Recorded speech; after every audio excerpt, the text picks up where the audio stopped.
Hey guys, how to win friends and influence people से ideas के connection में हम इसका पार्ट 4 डिस्कस कर रहे थे, जिसमें कि हम ये देख रहे थे कि कैसे हम लोगों को ऑफेंड किए बिना या उनमें रिसेंटमेंट की फीलिंग जगाए बिना, यानी कि इनडिग्निटी की फीलिंग जगाए बिना उनके बिहेवियर या एटीट्यूड को चेंज कर सकते हैं। और इसी कनेक्शन में आज हम इसका प्रिंसिपल 4 देखेंगे, जो कि ये कहता है कि किसी को भी डायरेक्ट ऑर्डर लेना पसंद नहीं होता है, तो हमें डायरेक्ट ऑर्डर देने की बजाय इनडायरेक्टली क्वेश्चंस पूछना चाहिए और उन्हें सजेशंस देना चाहिए। और इसी के कनेक्शन में ऑथर कुछ एग्जांपल्स देते हैं, जिसमें तो पहला वो ओवेन डी यंग का देते हैं। ओवेन डी यंग जो कि एक बिजनेसमैन थे।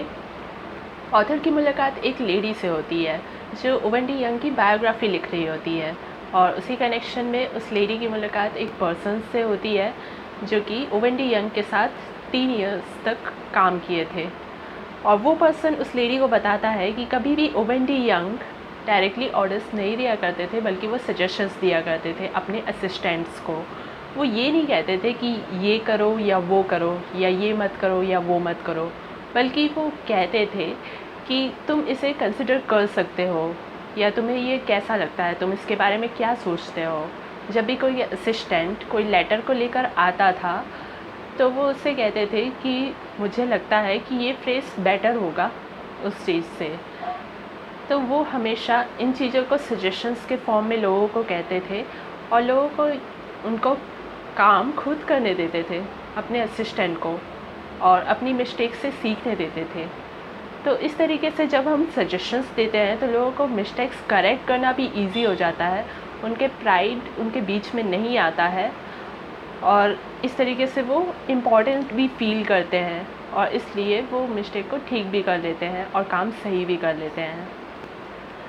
और सेकेंड एग्ज़ाम्पल ऑथर देते हैं, एक ड्राइववे का एग्ज़ाम्पल देते हैं वो, कि ऑथर की क्लास में एक लेडी थी जो कि एक स्कूल टीचर थी, और वहाँ पे एक इंसिडेंट के बारे में बताते हुए वो लेडी ऑथर को बताती है कि एक बार एक स्टूडेंट ने ड्राइववे पे कार खड़ी कर दी थी, और उससे एक स्कूल की शॉप का ही एंट्रेंस ब्लॉक हो गया था। तो स्कूल का ही एक इंस्ट्रक्टर क्लास में आके पूछता है कि किस स्टूडेंट ने अपनी गाड़ी को वहाँ पर खड़ा कर दिया है। तो जब वो स्टूडेंट अपनी मिस्टेक को एक्सेप्ट करता है, तो वो इंस्ट्रक्टर उस पर चिल्लाने लग जाता है और कहता है कि अभी उस गाड़ी को वहाँ से हटाओ, वरना मैं उसे चेन से ड्रैग आउट करके ले जाऊँगा। तो इस पर स्टूडेंट की मिस्टेक तो थी, लेकिन ना सिर्फ वो स्टूडेंट बल्कि उसके सारे क्लासमेट्स इस इंसिडेंट पे इंस्ट्रक्टर के लिए बहुत रिसेंटफुल फील करते हैं और अपसेट हो जाते हैं, और उस दिन के बाद से वो कोई भी मौका नहीं छोड़ते इंस्ट्रक्टर को परेशान करने का।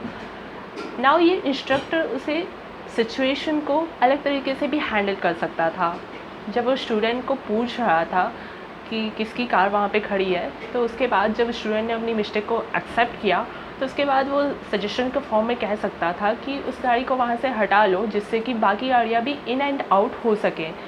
तो इस तरीके से वो स्टूडेंट उस चीज़ को ग्लैडली एक्सेप्ट कर लेता, और इवन वो काम कर देता बिना किसी फीलिंग के, बिना किसी रिसेंटमेंट की फीलिंग के, या अपसेट हुए बिना। तो अगर हम लोगों को भी इन्वॉल्व करें, जो भी डिसीजन इशू कर रहे हैं हम, या कोई ऑर्डर दे रहे हैं, तो लोगों को भी अगर हम उसमें इन्वॉल्व करते हैं तो वो इम्पॉर्टेंट फील करते हैं, और उसकी वजह से वो रिसेंट नहीं करते हैं। नाउ थर्ड एग्जांपल एक और यान मैकडोनाल्ड का देते हैं ऑथर, जो कि एक ओनर थे स्टील प्लांट के। अब वहाँ पे एम्प्लॉयज़ को एक बात कहनी थी। उनके पास एक ऑर्डर आया था जो कि काफ़ी बड़ा था, और जिसकी डिलीवरी डेट भी काफ़ी जल्दी थी। अब उस ऑर्डर को देखते हुए और उनके शॉप के ऑर्डर्स को देखते हुए जो ऑलरेडी थे उनके पास, उनको देखते हुए उन्हें लगता है कि ऑर्डर शेड्यूल डिलीवरी डेट पे होना बहुत मुश्किल होगा। तो बजाय उस ऑर्डर को रश करने के और एम्प्लॉयज़ को बोलने की कि जल्दी काम करने के और ओवर टाइम रखने के, वो एम्प्लॉयज़ को समझाते हैं, एम्प्लॉयज़ को, सारे एम्प्लॉयज़ को अपने बुलाते हैं, और उसके बाद कहते हैं कि ये ऑर्डर कितना इम्पॉर्टेंट है उनकी कंपनी के लिए और ख़ुद उनके लिए भी, और कैसे इसकी डिलीवरी डेट जल्दी रखी गई है, और इसे टाइम पर डिलीवर करना भी कितना इम्पॉर्टेंट है। इस बात को वो एम्प्लॉयज़ को समझाते हैं, और उसके बाद वो क्वेश्चंस पूछना स्टार्ट करते हैं। कुछ इस तरीके के क्वेश्चंस होते हैं उनके कि क्या हम इस ऑर्डर को हैंडल कर सकते हैं, क्या हम इसे परफेक्ट डिलीवरी डेट पे डिलीवर कर सकते हैं, और क्या किसी के पास ऐसा कोई आइडिया है जिससे कि हम मैनेज कर सकें अपने वर्क आवर्स को या अपने पर्सनल असाइनमेंट को।